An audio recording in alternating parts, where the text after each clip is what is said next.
दोस्तो असांजो अॼु जो टॉपिक आहे ऐं दौरनि में आख़िरी दौरु अचे थो अंग्रेज़नि जो दौरु, जेको माना विरहाङे खां पहिरियां अचे थो दौरु।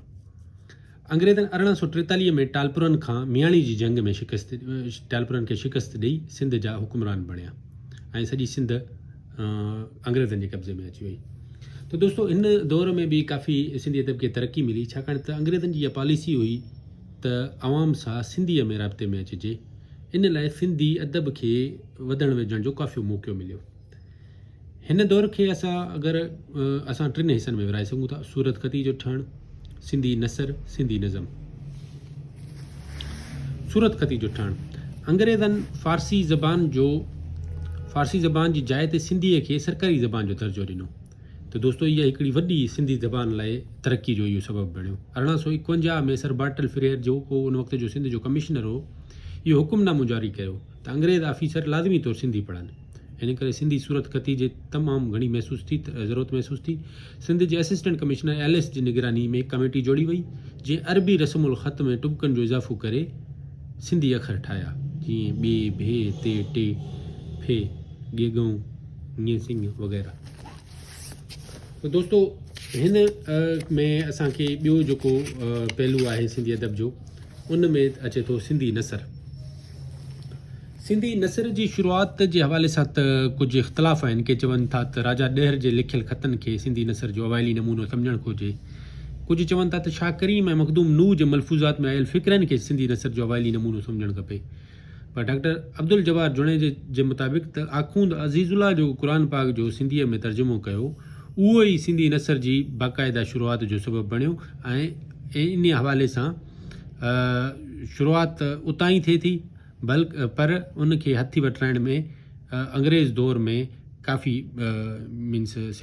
सिंधी नसर खे काफ़ी मौक़ो मिलियो वधण वेझण जो। सिंधी नसर में असांजो अचे थो पहिरियों अफ़सानो या नंढी कहाणी, जेका मुख़्तसिर कहाणी हुजे। अफ़साने जी जेका अगरि असां वस्फ़ बयानु कयूं त उनजो इहो आहे त उहा सिन्फ़ आहे नसर जी जेका हिकु ई निशिस्त में ख़तमु करे सघिजे। जॾहिं यूरोप में सनती दौरु आयो, सनती इनकलाब आयो, त माण्हुनि जी ज़िंदगी ॾाढी मसरूफ़ थी वई। माण्हुनि खे अदब पढ़ण लाइ ॾाढो तमामु घटि वक़्तु बचियो। पोइ इहा ज़रूरत महसूस थी त अहिड़ो अदब लिखिजे जेको बामाना हुजे ऐं बामक़सद पिणु, जेको हिकु ई निशिस्त में अधु कलाक में, मुने कलाक में पढ़ी सघिजे, कलाक में पढ़ी सघिजे। सो अफ़साने जो बुनियादु पियो। 1915 खां 40 जे दौरान तमामु घणा अफ़साना लिखिया विया, तर्जुमा कया विया। मुख़्तलिफ़ जेके मक़ामी ॿोलियूं हुयूं, उर्दू, हिंदी, गुजराती वग़ैरह, इन्हनि तां गोबिंद माली, हीरानंद ईदनाणी वारनि तर्जुमे जो सही हक़ अदा कयो।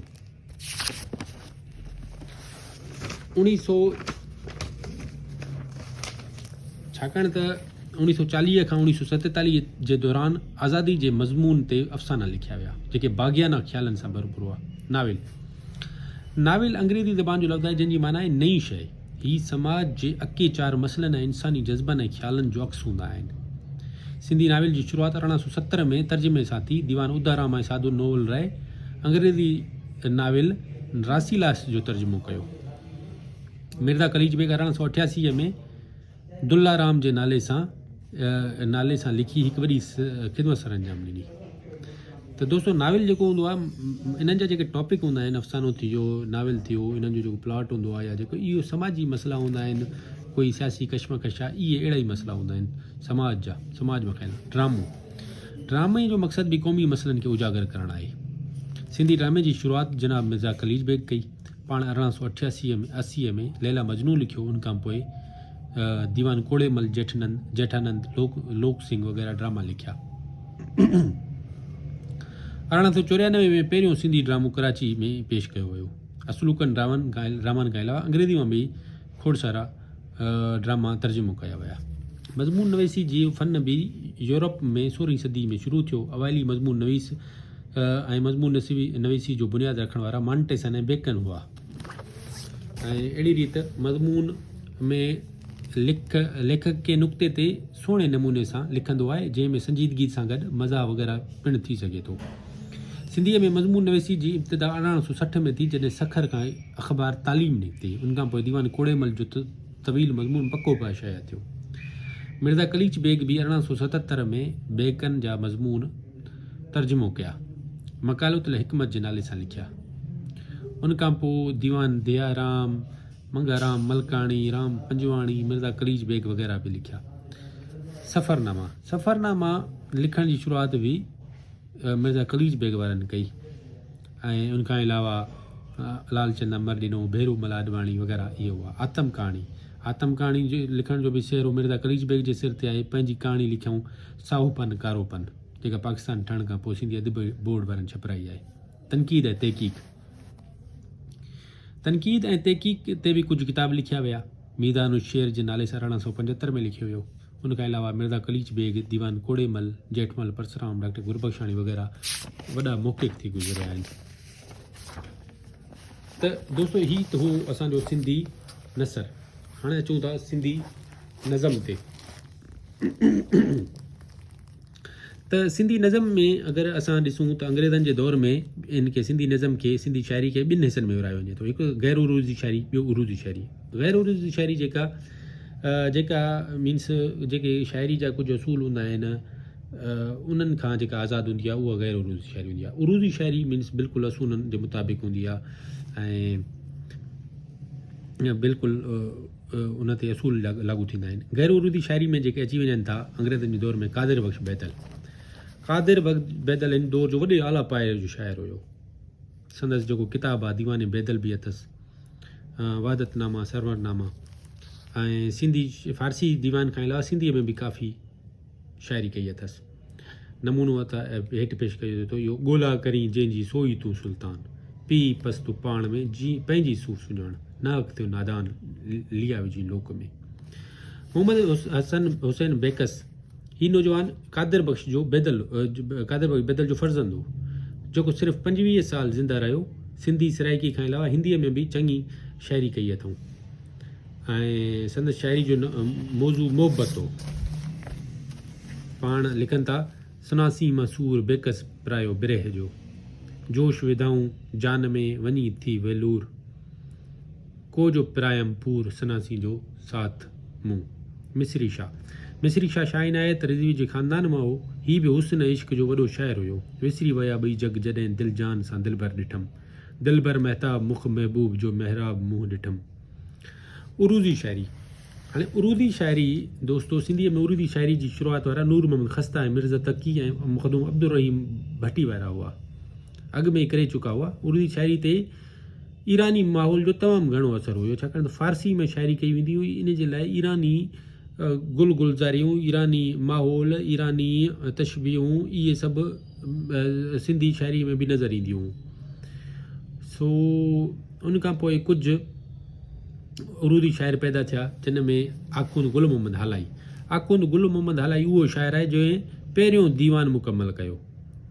संदसि शाइरी जो हिकु नमूनो ॾिजे थो, प्याला माए सैंदा पुर करे महबूब मतवाला, त मस्तिन जे में मोहबत जे कढूं हिन होश खे हाला, ॾिसण सां तुंहिंजे बाग़ हुस्न मूंखे सरहाटे गुल, तुंहिंजो मुख गुल ज़ुल्फ़ सुंबुल, मुंहिंजो दिलि जीअं गुलाल आहे।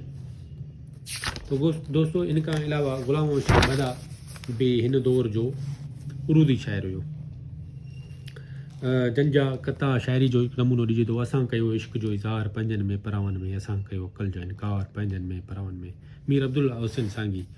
दोस्तो ही जेको आहे टालपुर घराणे जे आख़िरी हुक्मरान मीर नसीर ख़ान जो पोटो, जेको अंग्रेज़ औरत मां मंझा थियो।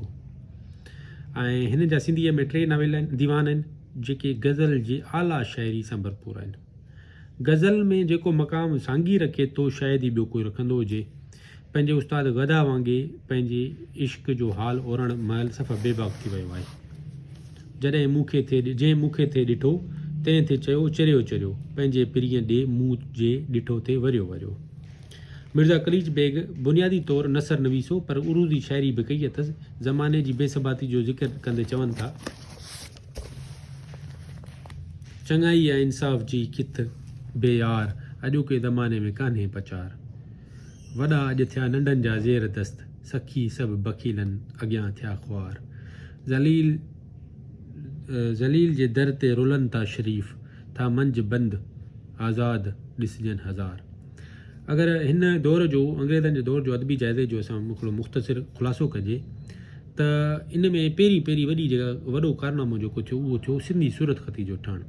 त दोस्तो सूरत ख़ती हूंदी त नसर बि लिखिबो हर चीज़ तरक़ी कंदी। सो सूरत ख़ती ठही। उन खां अलावा नसरी अदब में जीअं अफ़सानो नावेल ड्रामो इहे खोड़ सारा इहो नसरी अदब जेके आहिनि तर्जुमो करे सिंधी में आंदा विया। मज़मून नवीसी जी बि शुरूआति थी ऐं जंहिंमें अख़बारुनि जो वॾो किरदारु हो। आतम कहाणियूं लिखियूं हुयूं, सफ़रनामा लिखिया विया, गज़ल उरूज ते पहुतो, गैर उरूदी शाइरी कई वई, वॾा सूफ़ी शाइर पैदा थिया, मिसरी शाह बैदल जहिड़ा, मोहम्मद हुसैन बेकस जहिड़ा। बैत इर्तिकाई मंज़िलूं तय करे पंहिंजे उरूज ते पहुतो। इश्किया शाइरी जे इज़हार लाइ काफ़ी खे बहितरीनु ज़रियो सम्झो वियो।